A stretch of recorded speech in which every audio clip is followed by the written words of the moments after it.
pregunta grave tiene la palabra el congresista Gilbert Violeta.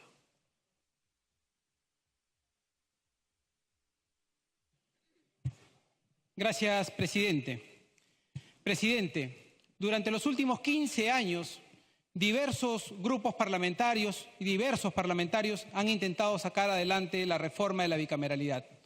Esta reforma, esperada por distintos parlamentos, no fue posible porque la población durante muchísimo tiempo no permitió dicha reforma. Hoy día tenemos una oportunidad histórica. Gracias a la iniciativa del Poder Ejecutivo y al convencimiento y al trabajo que se ha hecho con la ciudadanía, tenemos por primera vez, después de 25 años, una corriente a favor de una reforma del Parlamento por la bicameralidad. Solo en este periodo parlamentario tenemos alrededor de 12 proyectos de reforma constitucional de parlamentarios de este Congreso. Por lo tanto, presidente, creo que no podemos desdeñar, por un lado, el trabajo que ha hecho este Congreso en recoger la propuesta del Poder Ejecutivo y ponerla a debate en sesiones interminables, sino también no desdeñar la propuesta que ha hecho el Ejecutivo, que ha tenido la apertura y la iniciativa política para plantear este tema. Pensemos, presidente, colegas, que esta reforma que estamos discutiendo esta noche no tiene una aplicación inmediata, ni para hoy, ni para mañana, ni para los próximos 2 años. Esta es una reforma que tiene que ser pensada en el futuro y que entrará en vigencia el 28 de julio del 2021. Por eso, presidente, esta debería ser una reflexión, no pensando en las pasiones que nos trae la coyuntura, sino pensando en lo que queremos para el país en términos de estabilidad política y de estabilidad institucional. La reforma del sistema bicameral lo que nos va a permitir, de alguna manera, obligar también es precisamente a generar una reforma del sistema parlamentario, de la institución hacia adentro, con un compromiso que al final sabemos saludar. El compromiso de que la reforma del sistema parlamentario no va a suponer desde el inicio ningún tipo de incremento presupuestal, porque es importante decirle a la ciudadanía que esta reforma de la bicameralidad, aun cuando hemos terminado aceptando que sean 130 diputados y 50 senadores, no tiene por qué significar el incremento de un sol más al erario nacional. Ese mensaje que esperaba la ciudadanía y el mensaje que el presidente Vizcarra comprometió frente a la población peruana, este Parlamento lo está sabiendo cumplir. La Cámara de Senadores, presidente, no es una Cámara que, como en antaño y como se dijo en algunas intervenciones del debate de comisión, es una Cámara que tenga que ser pensado como una Cámara superior a la de diputados. La paridad del entendimiento entre ambas cámaras es uno de los principios que se está recogiendo en este debate. La Cámara de Senadores es una Cámara paritaria que tendrá división de funciones.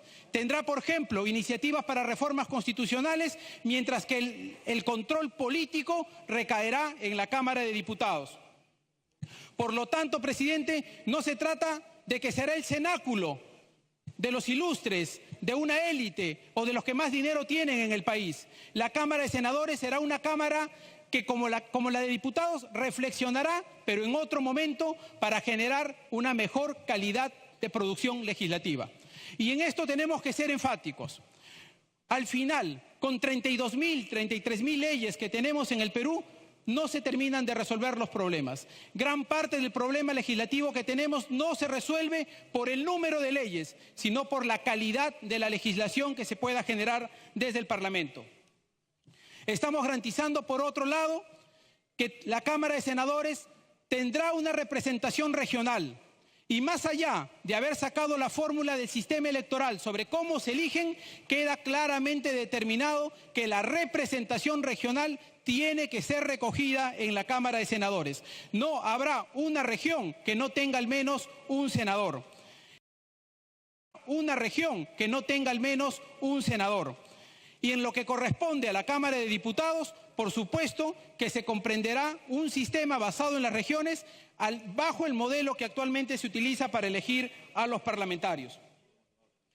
Por otro lado, una Cámara de Senadores y una Cámara de Diputados tiene que garantizar un mejor equilibrio de poderes del Parlamento respecto de los otros poderes públicos, pero también un mejor equilibrio al interior del propio Parlamento. Presidente, el congresista Rosas pide una interrupción, si es que usted lo permite. Tiene la interrupción, congresista Rosas. Gracias, presidente. Solo una pregunta por su intermedio al congresista Gilbert Violeta, agradeciéndole la participación. Quisiera comprender, y el pueblo peruano debe comprender, dice que da igual que no va a haber gastos. Si somos 130 más 50, es lógico, pues en matemática racional, que se incrementan los gastos. Entonces, eso sería interesante que se precise. Gracias. Para que continúe, congresista Violeta. Gracias, presidente, y le agradezco la interrogante al congresista Rosas porque nos permite desarrollar una idea fundamental de la austeridad parlamentaria. Tiempo adicional. Hoy día, con 130 parlamentarios, presidente, 130 parlamentarios y sus respectivos despachos solo significan el 15% del presupuesto del Parlamento. En el ejercicio que estamos haciendo, con 130 diputados y 50 senadores, lo que nos va a obligar es a hacer una reorganización de los recursos del Parlamento. Nuestra Cámara de Senadores y nuestra Cámara de Diputados no tienen por qué costar un sol más. Tenemos que reorganizar los recursos administrativos, los recursos técnicos, los recursos humanos. Y ese será el legado, presidente, ese será el legado que este Parlamento le dejará a las futuras cámaras y al sistema parlamentario de nuestro país. Ese legado se vinculará a un nuevo reglamento del Parlamento. Uno, no dos. Un reglamento del Parlamento que permita un sistema más armónico entre ambas cámaras y un sistema que permita la resolución de los conflictos políticos que hay en el país con una representación nacional, con una vocación nacional de un Estado unitario. Para que pueda concluir. Presidente, permítame 5 minutos más con cargo a mi bancada.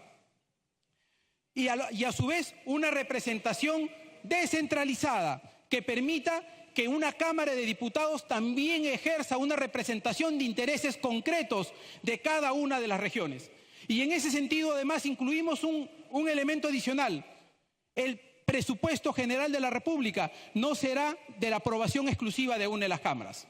El presupuesto general de la República, que es donde se encuentra la esencia de la descentralización fiscal y la esencia de la descentralización económica de un país, tendrá que ser deliberada por ambas cámaras.